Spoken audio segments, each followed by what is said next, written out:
Hello friends, अपने study world में आपका स्वागत है। आज के वीडियो हम देखेंगे आयत का परिमाप, क्षेत्रफल और विकर्ण। तो इन तीनों चीजों का हम इस वीडियो में देखने वाले हैं। सबसे पहले हम देखेंगे परिमाप क्या होता है, फिर क्षेत्रफल क्या होता है, इसके बाद से विकर्ण क्या होता है और इस पे हम एक एक क्वेश्चन को हल करते चलेंगे। ठीक है, तो चलिए वीडियो स्टार्ट करते हैं।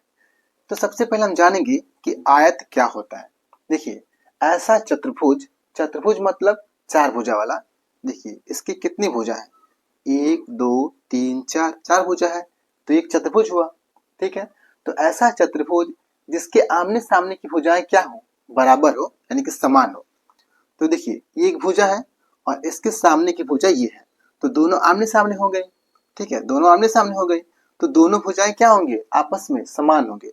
अगर ये 4 मीटर का होगा, ठीक है, 4 मीटर का होगा तो ये भी 4 मीटर का होगा। समझ रहे हैं।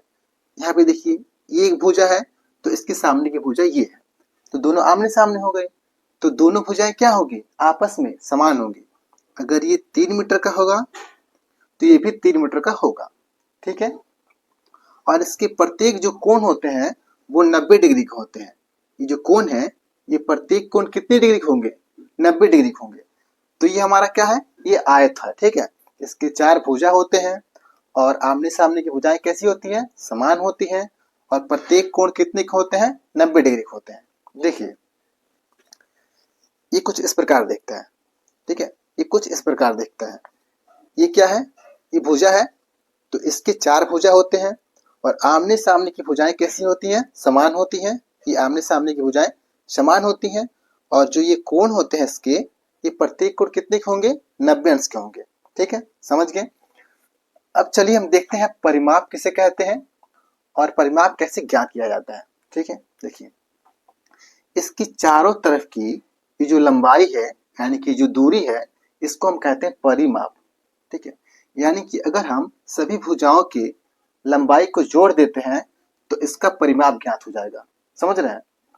तो इसको हम कैसे ज्ञात करते हैं, इसका सूत्र क्या होता है। देखिए परिमाप का जो सूत्र होता है वो होता है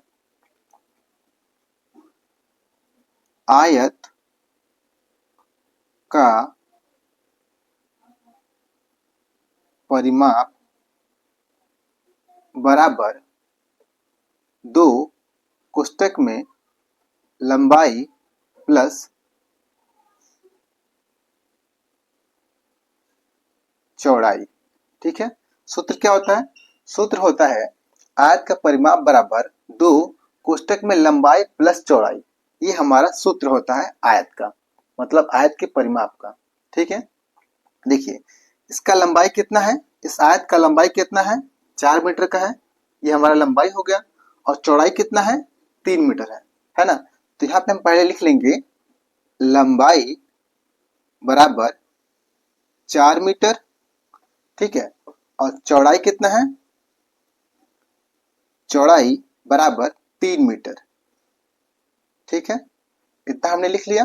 अब इस मान को हम इस सूत्र में रखेंगे और हल करेंगे। ठीक है, तो यहाँ पे हमारा सूत्र है 2 कोष्टक में कितना है, लंबाई प्लस चौड़ाई। तो लंबाई का मान कितना है, यानी कि लंबाई कितना है, 4 मीटर है, तो 4 लिखा हमने, प्लस चौड़ाई कितना है, 3 मीटर है, तो 3 लिखा हमने। अब इसको हल करेंगे। देखिए 2 लिखा, पहले हम कोष्टक को हल करते हैं तो कोष्टक का हल करेंगे।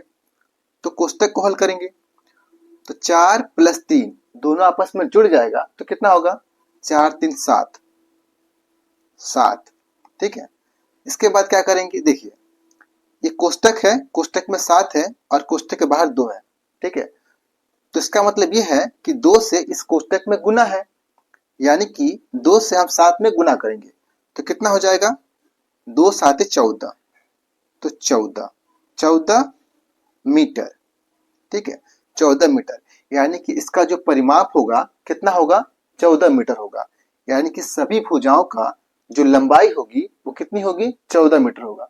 ठीक है, समझ गए। अब देखेंगे हम क्षेत्रफल। तो पहले सब मिटा ले रहे हैं, तो पहले हम इसी मिटा ले रहे हैं। ठीक है, इसको हम मिटा ले रहे हैं। अब देखेंगे हम क्षेत्रफल। देखिए क्षेत्रफल क्या होता है, इसके बीच की जो खाली जगह है उसे हम कहेंगे आयत का क्षेत्रफल। ठीक है, इसके बीच की जो खाली जगह है, ये जो खाली जगह है ये क्या है, इस आयत का क्षेत्रफल है। ठीक है, तो क्षेत्रफल ज्ञात करने का सूत्र क्या होता है, देखिए आयत का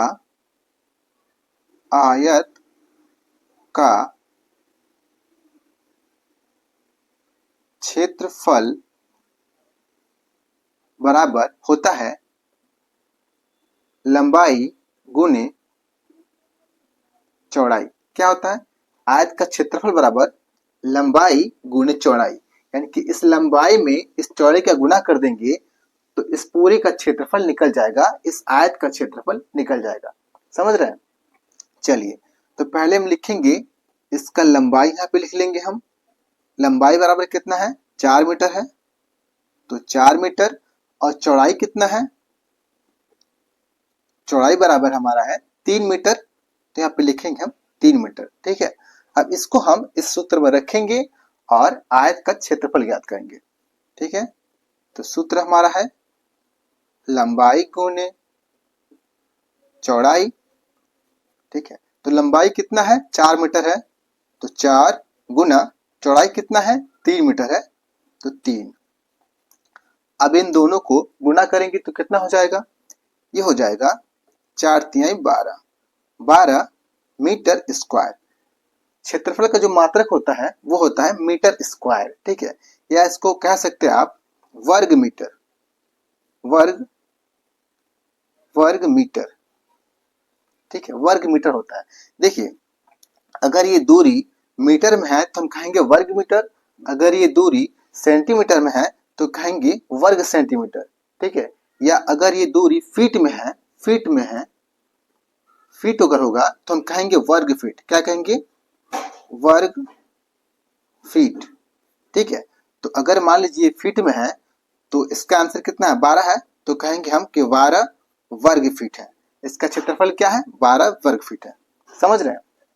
चलिए, ये समझ गए।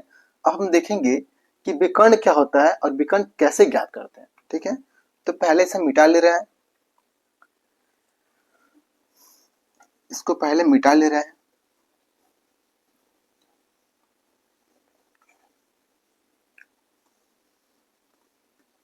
देखिए, विकर्ण क्या होता है, अगर हम इस कोने से इस कोने तक एक लाइन खींचते हैं, ये लाइन खींचते हैं, तो ये जो लाइन है इस आयत को दो भागों में बांट रहा है, तो इस लाइन को हम कहेंगे इस आयत का विकर्ण। क्या कहेंगे हम, विकर्ण। ये क्या है, ये विकर्ण है। तो एक आयत में दो विकर्ण होंगे, इस कोने से इस कोने का जो लंबाई है ये भी एक विकर्ण है। ठीक है, तो एक आयत में दो विकर्ण होंगे, ये एक विकर्ण हो गया और ये एक विकर्ण हो गया, दो विकर्ण है।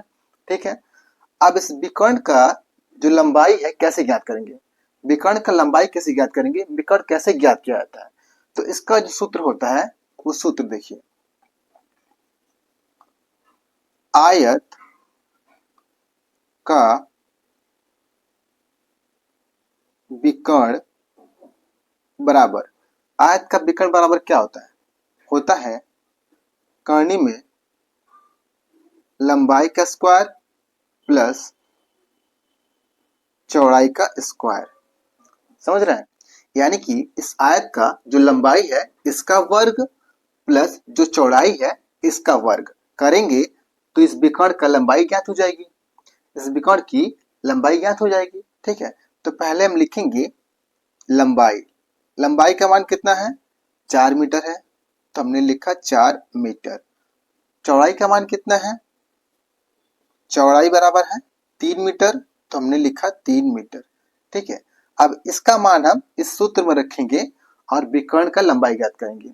ठीक है, चलिए, कर्णी में लंबाई का स्क्वायर, तो लंबाई कितना है, 4 मीटर है, तो 4 का स्क्वायर प्लस इसके बाद क्या है, चौड़ाई का स्क्वायर, चौड़ाई कितना है, 3 मीटर, तो 3 का स्क्वायर। ठीक है, अब इसको हम हल करेंगे। देखिए, 4 का स्क्वायर कितना होगा, 4 का स्क्वायर मतलब क्या होता है, 4 गुणे 4, स्क्वायर मतलब क्या होगा, 4 गुणे 4। ठीक है, तो 4 गुणे 4 कितना होता है, 4 चौके 16, 16 होगा, तो ये हो जाएगा 16 प्लस इसी प्रकार 3 का स्क्वायर क्या होगा, 3 गुणे 3 तो कितना हो जाएगा, 3 तिहाई 9, तो 9 हो जाएगा। ठीक है, अब इन दोनों को हम जोड़ेंगे तो कितना होगा, 16 और 9 25 होता है, तो ये हो जाएगा 25। ठीक है, अब देखिए इस 25 को हम क्या लिख सकते हैं, इस 25 को हम क्या लिख सकते हैं, देखिए इस 25 को हम कुछ इस प्रकार लिख सकते हैं क्या,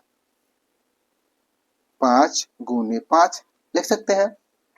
ठीक है, और करनी के अंदर अगर एक ही अंक का 2 बार गुणा हो तो जब बाहर निकलेगा तो एक अंक बाहर निकलता है, यानी कि 5 गुने 5 है ना, तो एक 5 बाहर निकल जाएगा, तो कितना होगा, ये हो जाएगा केवल 5, यानी कि जो विकर्ण है ए और सी, यही विकर्ण है ना, तो ये हो जाएगा ए सी बराबर 5। ये क्या है, ए सी है, ए सी है,